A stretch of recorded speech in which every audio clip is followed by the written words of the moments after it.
First, I just want to thank Phil Nabone, retired meteorologist of the National Weather Service at Mount Holly, for saying very nice things about me. And you guys, it always is good to hear positive feedback from people. And you know what? People may say, oh, you're showing off this and that. Let me tell you something, okay? If someone was right next to me and they were doing something that provoked a positive response, I want you to flaunt it off like you're about to die the next day. But just all of these things, I mean, what Phil just said over here about me was honestly, it was amazing. And I totally appreciate that. And as well as me being nominated Young Meteorologist of the Year, and this is going across the board of many people out there, I reached #1 top. This is going and taking a conglomeration of every single young weather enthusiast meteorologist across America and conglomerating it into one. And apparently I'm the #1 spot of that with the top 2 below me. That's crazy. That's incredible. Anyways, enough of that. I came to talk more about what, you guys really want to hear about. So what we're going to do is we're going to go over real quick the tropical tidbits. Now, I just want to say something. We're going to go over to Facebook real quick, and we're going to go over to Tom and Kevin's weather page, which, guys, if you have a Facebook or anything like that, Kevin is in the military, well, was in the military, and specializes in radar detection models. So this guy knows what he's doing. We have weather enthusiasts that are highly intelligent in this group as well. So if we just go over down to the UKMET real quick, which I'm starting to notice models are caving to it. If we go down to the UKMET back on this page, you can get a general idea that these models are starting to try to cave to what the UKMET is saying. So we're just going to find it real quick. That was on March 1st. This is actually an older run of the UKMET model.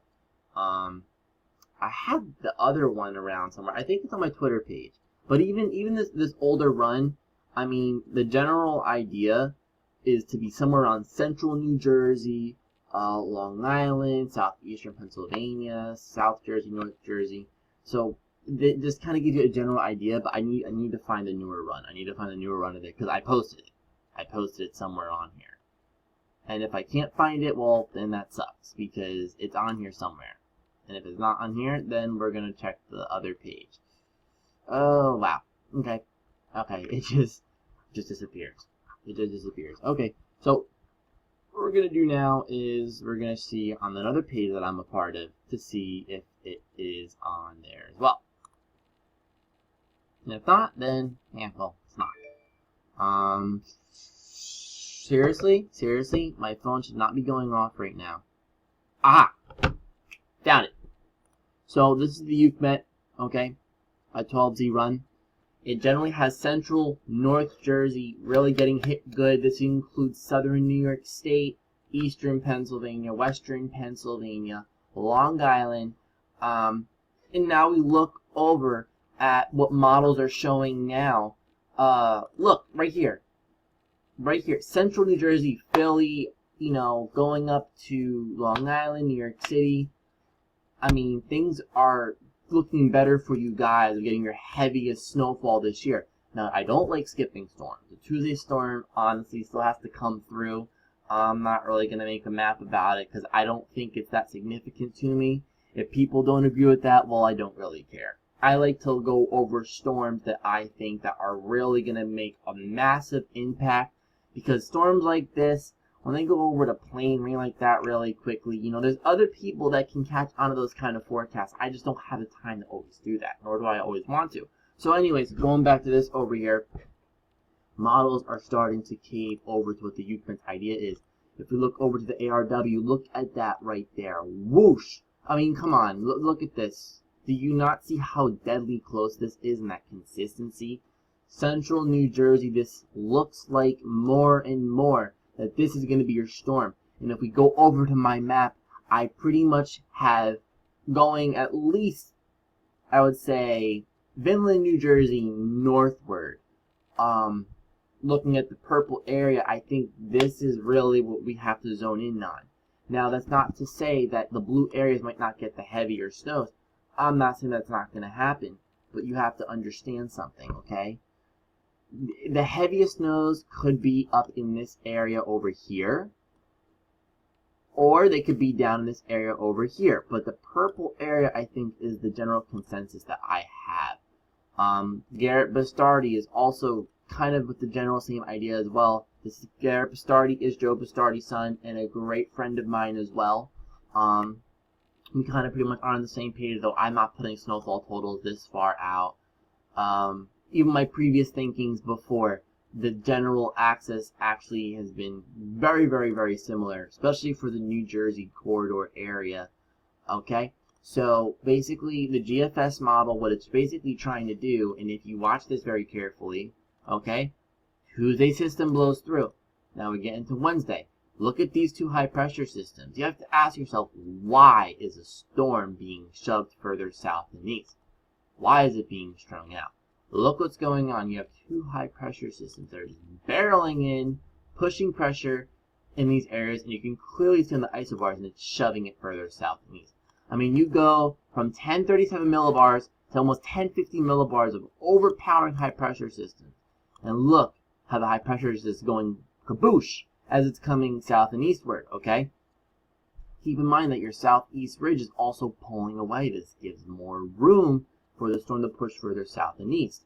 And okay, if we zoom in up on our regions over here, keep in mind that the GFS model and the European are about to get out of their range a little bit, and the NAM model has been performing very, very well lately. So I think the 32-kilometer NAM, I think it's safe. It's safe to peek at it, okay? Still want to get the Tuesday system out of the way. I see atmosphere as a puzzle, and I always have. Alright? So if we look over, I mean, it gives the area a generally pretty nice snowfall. I mean, this looks like, based off what the GFS says, New Jersey gives New Jersey a pretty nice storm. Alright? Now, if we go over to the Canadian model, okay, this is more widespread of the snowfall as well, but it gives you the general idea is almost the same thing. So if we go over to our NAM at 12 kilometers, it shifts the heaviest snows north and westward. Okay, now if you were to take the bias of the GFS or the GFS run and the NAM run and you blend it, who is going to get hit the hardest? Guess who that is going to be, or those areas are going to be. Alright, I'm going to take this like this right here. Follow what I'm doing with this pink area. Alright, the hardest hit areas would go like that. If you had to do a middle ground, okay? Right in there. That is what I think is the perfect blend, okay? So you have models shifting north, shifting south, but you know what? These areas have a high bust potential. I think if you're in Long Island, southeast Massachusetts, southern shores of southeastern Connecticut, southern Rhode Island, central New Jersey, southeastern Pennsylvania, I think you guys are getting pretty close to a lock-in with the storm. And I like exactly what I see. These aren't exactly in their range yet, but it's always fun to take a little sneak peek at them.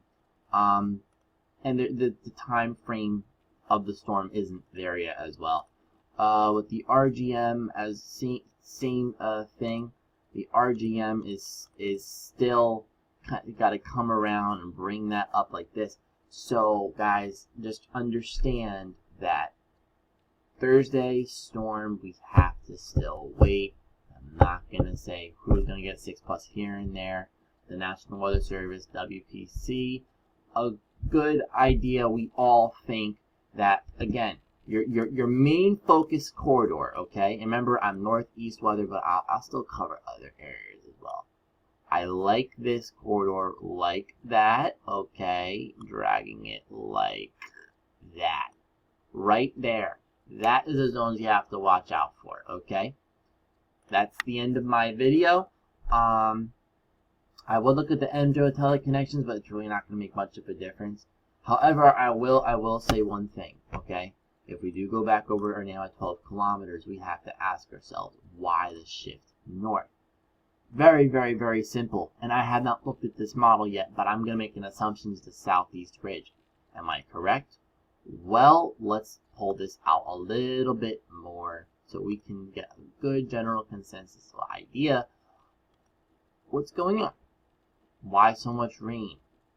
And if you look at these high pressure systems, okay? Weaker, further away, allowing the storm to come further north and west. Influence of the southeast ridge is there. And you have a really, wow, I don't think I've ever seen DBZ levels of freeze rain that bad before. I'm just going to zoom in on this right here. Ooh, do you see that freezing rain? Look how bright those colors are.